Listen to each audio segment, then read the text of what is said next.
We are, of course, talking about the battle over who will become the Speaker of the House. Tom Emmer, who is the Republicans' vote counter in the House, was chosen by his colleagues earlier today as the next one up. But after at least 24 on his side of the aisle say they would not support him, he dropped out of the race. So now it appears no Kevin McCarthy, no Steve Scalise, no Jim Jordan, no Emmer. Hello, Plan E. Nan, former Congresswoman from the state of New York. Mick Mulvaney, I think you're out there. Former Congressman, Republican. Mick and I were freshmen from together. the freshmen together. Mick from South Carolina. What happens, guys? The big challenge is this.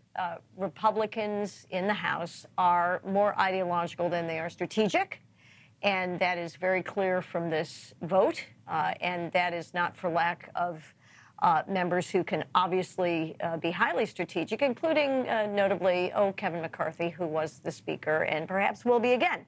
Wouldn't surprise me if someone returns to Kevin, because maybe everybody will have had their fill. But I'm not confident that this will be resolved until mid-November, when they have to get the government going again. Mick, you took the we joked about it, in his heyday, Tiger Woods versus the field when he used to play in majors, which is someone takes Tiger and someone takes the other 140-something.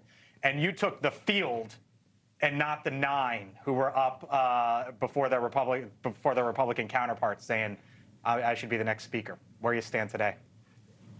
You know, having been wrong so often, it is really nice to be right every once in a while. I feel bad for Tom Emmer because he's a good friend, and I think he would have been a good speaker, but you could see this coming from a mile away. Don't worry, Blake. I have no concern about this. I know that Matt Gaetz has done all of this per a plan. He's got something hatched up. He knew exactly what was going to happen, and everything is going to be fine. And I hate to make light of it, but we knew exactly, and I like that introduction from Groundhog Day, because that's exactly where this is. I think Nan might be right. I think we might have to go through some more wailing and gnashing of teeth. But what has Kevin McCarthy proven? That he is the only person in that building that can get 218 Republican votes.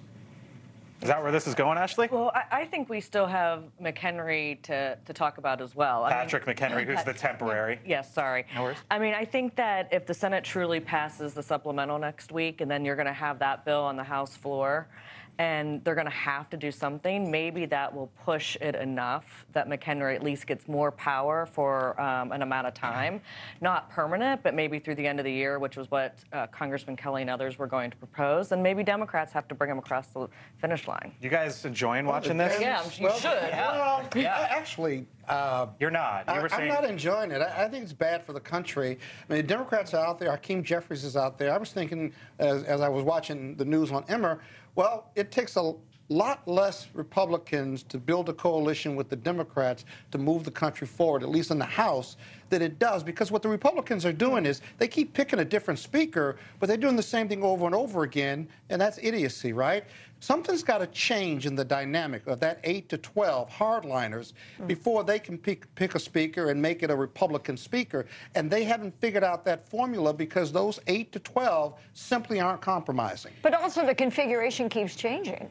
I mean, right? The original awful 8 are not the same people who didn't vote today. Can I make an observation as a Democrat here? I looked at that first vote count for Emmer, and it was like the first one. It was like, 60 ballots for him, 34 for the next, 7, 3, 2, 1. It looks a lot like that second place race for the GOP presidential nomination. And look, it's not just the House caucus. There's a party with Trump overshadowing everything, and then beyond that, there is a vast nothingness. So before we go to Rich McCormick, Mick, Nan, real quick. Yeah. Do you think Kevin McCarthy's a real option? I do. You do. Mick, do you think Kevin McCarthy's a real option? I do. In fact, I think it's a stronger option than McHenry, because McHenry doesn't want the job, and that role is untested. Thanks for watching. Go to newsnationnow.com to find NewsNation on your television provider. And don't forget to subscribe. Click the red button to get more of NewsNation's fact-driven, unbiased coverage.